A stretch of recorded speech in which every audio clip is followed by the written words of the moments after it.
Selamat pagi adik-adik. Pada video kali ini kita akan membahas tentang koloid. Tapi sebelum itu, kita bahas dulu tentang apa itu sistem dispersi. Sistem dispersi merupakan campuran antara zat terlarut dan pelarut.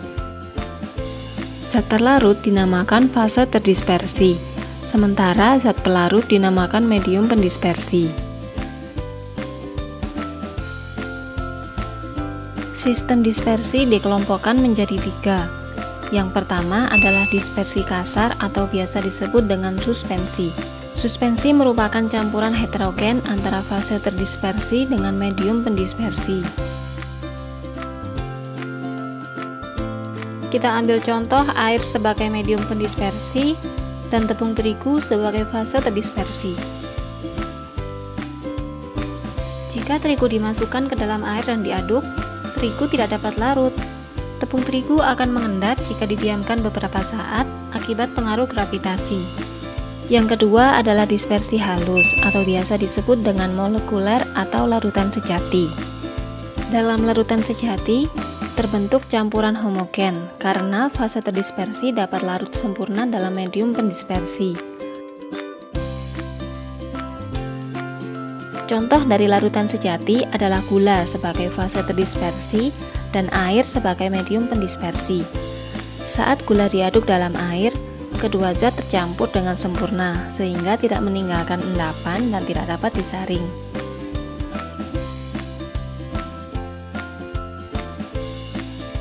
Yang ketiga adalah dispersi koloid. Dispersi koloid merupakan sistem dispersi antara dispersi kasar dan dispersi halus. Koloid merupakan satu fase tidak terpisah, tetapi partikelnya tidak sekecil larutan sejati. Kita ambil salah satu contoh dispersi koloid, yakni campuran santan bubuk dan air. Santan bubuk dan air dapat tercampur rata saat diaduk dan tidak meninggalkan endapan jika didiamkan beberapa saat. Dispersi koloid jika dilihat secara makroskopis akan terlihat homogen. Namun jika dilihat secara mikroskopis akan terlihat partikel-partikelnya terpisah atau heterogen. Bila disimpulkan, berikut adalah masing-masing perbedaannya.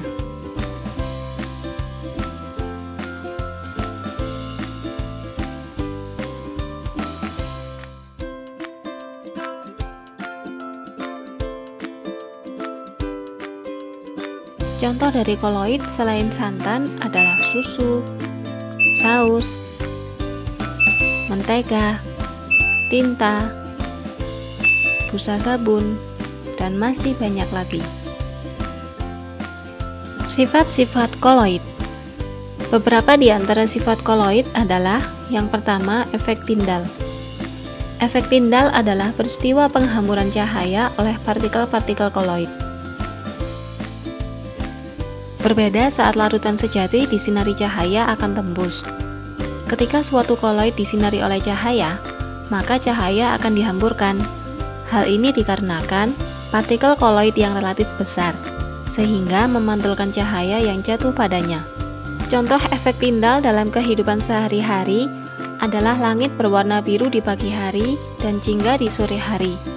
Hal ini dikarenakan penghamburan cahaya matahari yang jatuh pada awan. Sifat yang kedua, gerak Brown. Jika kita mengikuti gerak partikel koloid dengan mikroskop, kita akan melihat partikel tersebut bergerak secara acak. Gerakan partikel acak ini disebut dengan gerak Brown.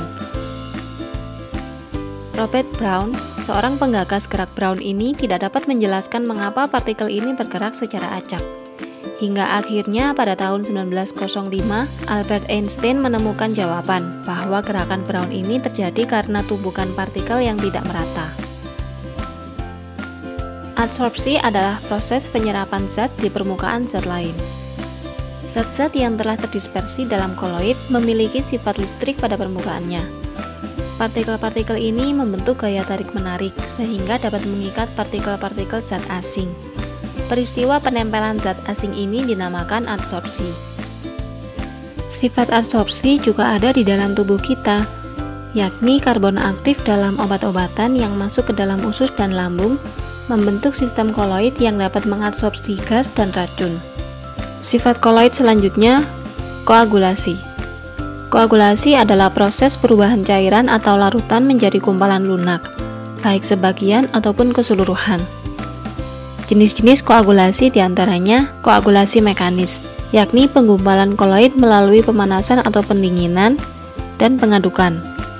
Proses ini mengurangi jumlah air atau ion di sekeliling koloid, sehingga koloid akan mengendap. Contohnya, agar-agar yang merupakan koloid akan menggumpal saat dipanaskan dalam air. Contoh lainnya adalah perebusan telur yang menjadi padat setelah melalui proses pemanasan. Koagulasi kimia, yakni penggumpalan dengan menambahkan elektrolit bermuatan lawan ke dalam koloid.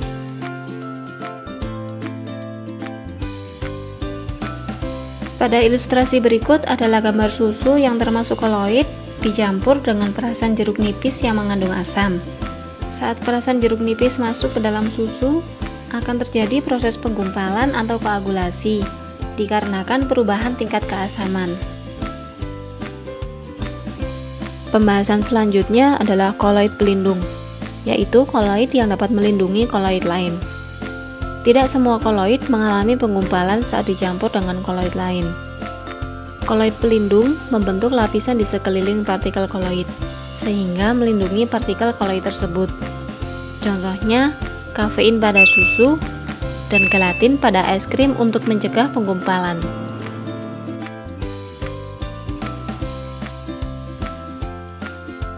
Nah, sekarang kita masuk di pembahasan terakhir, yaitu proses pembuatan koloid. Proses pembuatan koloid dibagi menjadi dua.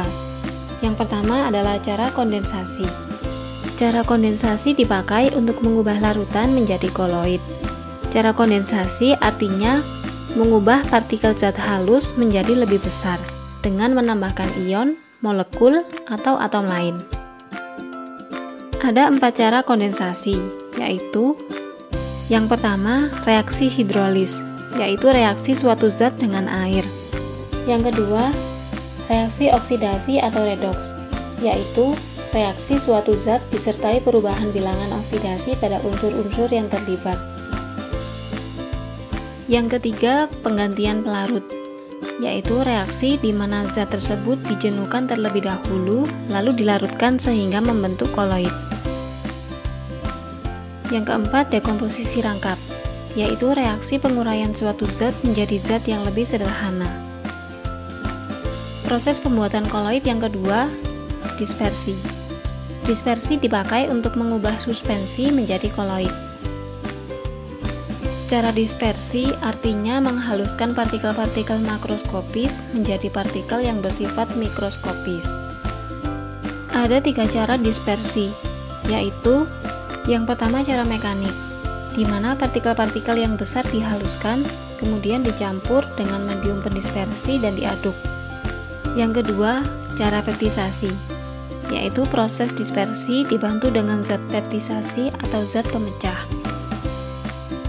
Yang ketiga, cara Bussur-Bredig, yaitu gabungan antara cara dispersi dan kondensasi dan hanya bisa digunakan untuk membuat koloid logam. Pelajaran hari ini sampai di sini dulu ya adik-adik. Besok kita jumpa lagi. Bye-bye.